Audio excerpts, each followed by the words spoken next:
And about 2 weeks before he was supposed to move out, he got shot and killed. He actually got shot and killed when Jay went back to go visit him. Ended up dying Wow. in his arms. Oh no. And excuse me, excuse me. And it was in that context that I knew something had to be done about the conditions facing a lot of our young men, a lot of Black males in our communities, a lot of Black and brown males for that matter. Yeah.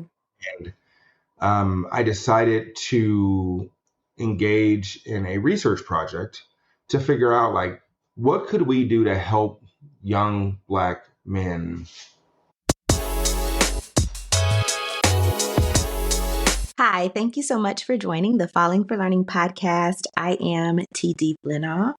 We have this podcast to help parents and caregivers with having the resources, strategies, and tools needed to make sure that their children are on track for learning and to stay on track for success.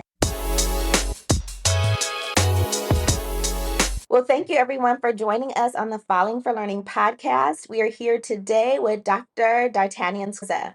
He is the executive director of racial equity at the Chief Executive Office of Los Angeles County.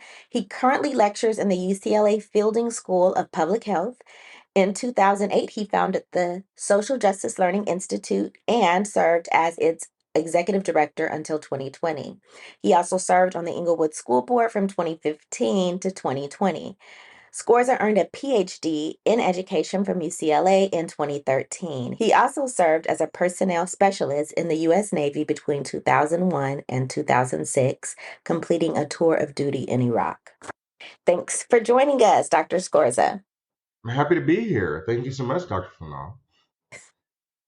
I'm not doctor. I'm speaking it into existence. I'm manifesting.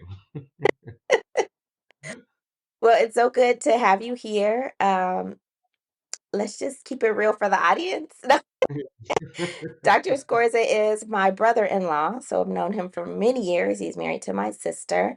And so we're glad to have him on our podcast because he is not only a family member, but also has done amazing work in the community for education. And this is what our program is all about, making sure we understand resources and information out there to make sure our kids are on track for learning and stay on track for success.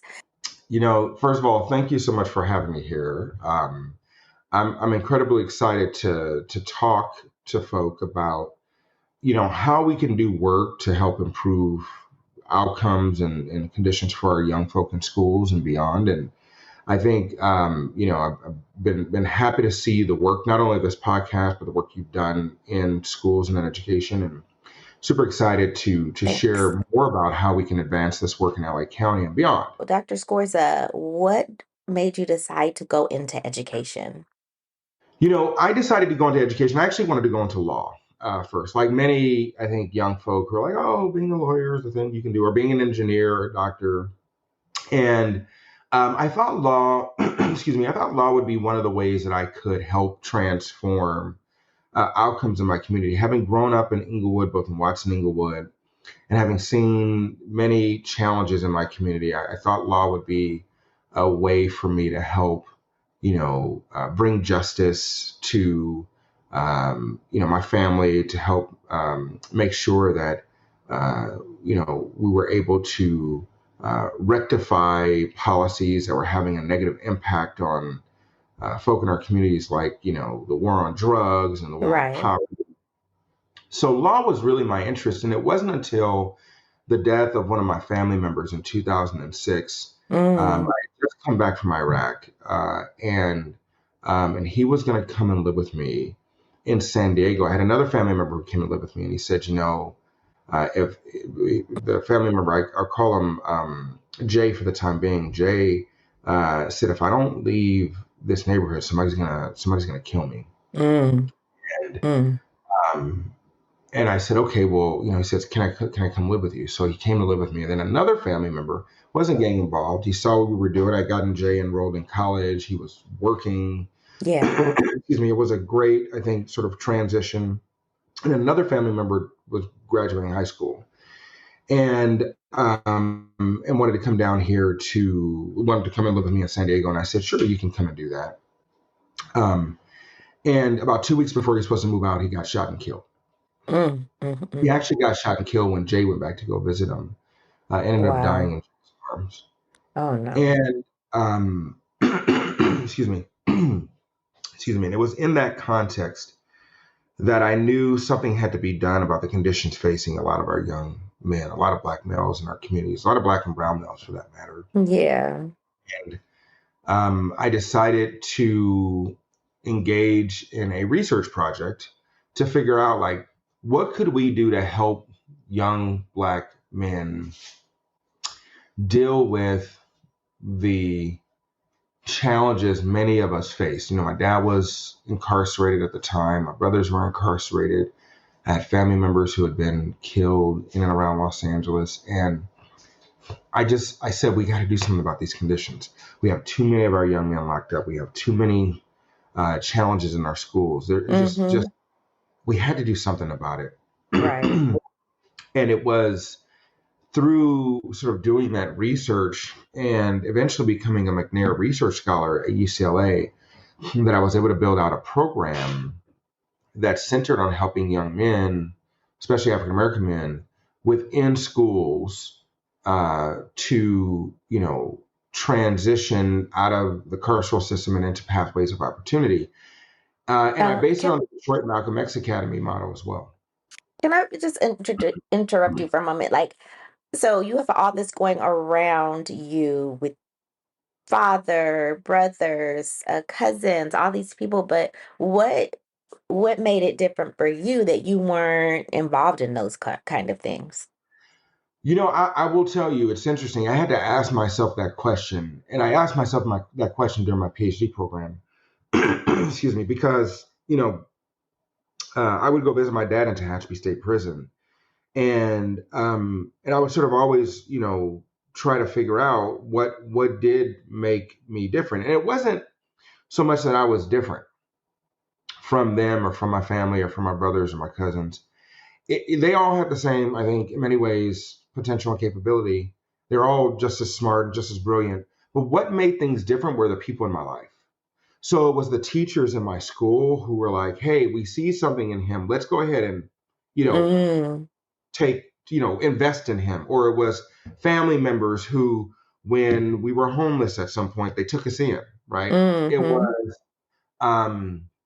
It was church members who, frankly, I didn't even think I was going to go to college by the time I was ready to graduate high school. It was my college counselor who was like, you need to apply to UCLA. You need to apply to college.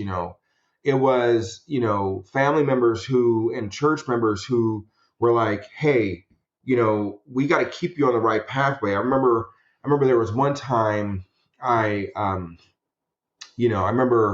had a family member who basically came to get me from a situation and said, look, if you don't change your behavior, you're going to go down a really bad road. Right. And she picked me up and she said, you know what? Look, you're getting older. You don't have the luxury of making mistakes. Like you either need to make some decisions and make things better for yourself and take your own life into your own hands and improve things for yourself, or you're not going to make it. Right. And rest her soul, that advice was really influential on me. So it was both the combination of people in my life as well as choices that I made along the way. And the choices were influenced by those people who kept looking out for me. So every single time I was getting ready to make a left instead of a right or go down the wrong pathway, somebody was there to help me, keep it on track. Okay. Really interesting. So what, as a kid, obviously, if they're saying apply to UCLA or something, you must have had pretty good grades, or what was it that hooked you, kept you into learning or, going ahead doing your schoolwork despite different things going on in your life? It's interesting. That's a really interesting question. So at the time, I think getting ready to go to UCLA, like I said, I didn't think I was going to be able to make it to college. I remember having this conversation with my mom and my aunt. And a couple of things. First, it took people believing in me along the way. So yes, I did have pretty decent grades, and I did enjoy school for the most part. Not always, but I did enjoy school for the most part because school for me was like a refuge. It was a place of Okay. stability, a place of opportunity. And in Inglewood at the time, right, we had a lot of black teachers who were like, they were about that life. They were like, yo, Right. even most of my life, like even from second grade, I remember my second grade teacher who was like, no, you all are going to learn about Black history. You're going to learn about, like, we watch Roots in school. You know what I mean? Like, Yes. when was the last time we heard about kids watching Roots in school, right? Like, these are things that we did. And I think that building of a consciousness over time helped me understand how important education was. And I will say my mom and family always emphasized the importance of education. It was never a situation where they were like, education is not important. And I Mhm. think that's how it is in most of I think most of our families do that anyway. But I, Absolutely. I, took, I Yeah. took it to heart, right? I took it to heart. And I think it was just a different set of conditions at the time. Okay. Whereas now I think a lot of our young folk, you know, they see through our institutions. They see that they're not relevant. They're not very culturally relevant. They don't teach our young folk about their history often. I mean, we Yes. now fortunately have an ethnic studies requirement in certain districts, Yes. but a lot Yes. of our young folk, they don't get to see themselves in their educational experience. They don't see opportunities in them. Um, and Yeah. unfortunately, I think that can be really discouraging for a lot of them. Absolutely. And I've also been talking about this on the podcast too, because there's also this over testing. I think that really teachers feel a time crunch and they're like, I can't do that. We don't have time for that, like interesting, exciting thing, and because there's a lot more testing. Yeah. It really is. So but I think that's what a lot of educators are missing. And again, this is why I really lean in on parents to, take those reins and be like, okay, my child needs this, my child needs that. I'm going to advocate for this at school.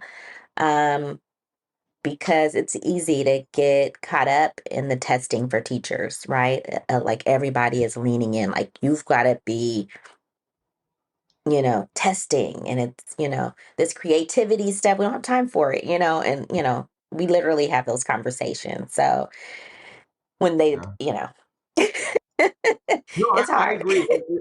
The standards movement, I think, in the early '90s, um, moving, from actually starting really in the '80s, right back when Ray Risk wrote A Nation at Risk, and the U.S. was trying to, fight in the Cold War to make sure it had dominance in space and in engineering and Mm, science, and right. there was sort of this push to, increase educational standards. And to me, there's nothing really wrong with that fundamentally, right? We wanted to improve literacy. There are a lot of folk that still had challenges reading and writing.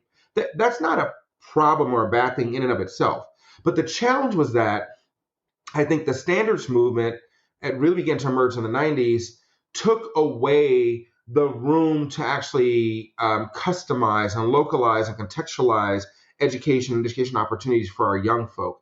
And it did, as you said, it squoze out the time that teachers needed to invest in our students beyond what they were told they could do, right? And that doesn't mean Well, that doesn't happen. I know a lot of teachers who very much invest in our young folk. I know that they pour in. absolutely.